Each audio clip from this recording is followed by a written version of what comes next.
આણંદ જિલ્લાના ઉમરેઠમાં બેંક ઓક્શનના નામે સસ્તા ભાવે સોનું આપવાની લાલચ આપી 1 કરોડથી વધુની છેતરપિંડીના કેસમાં પોલીસે મુખ્ય આરોપીની ધરપકડ કરી છે।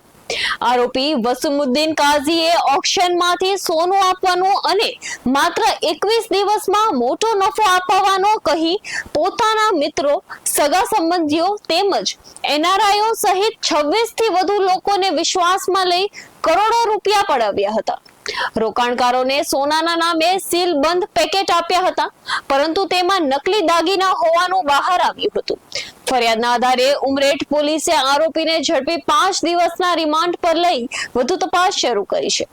પોલીસ ઠગાઈની રકમની વસૂલાત અને અન્ય ભોગ બનનારાઓ અંગે પણ તપાસ કરી રહી છે। મોહમ્મદ પરવેજ ઇફ્તેખારુદ્દીન કાજી રહેવાસી ઉમરેઠ પોલીસ સ્ટેશનમાં આવી પોતાની ફરિયાદ હકીકત જાહેર કરેલ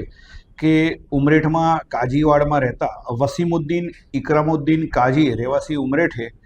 તેને મુથુટ ફિનકોર્પ બેંકમાંથી મળતા સોનામાં વળતર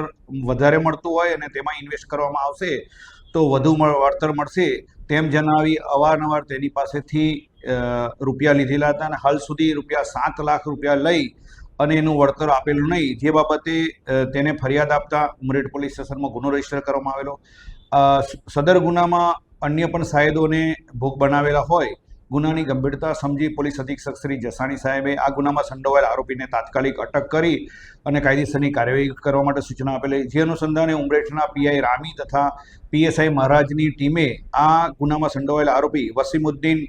ઇકરામુદ્દીન કાજી રહેવાસી ઉમરેઠને તાત્કાલિક ધરપકડ કરેલી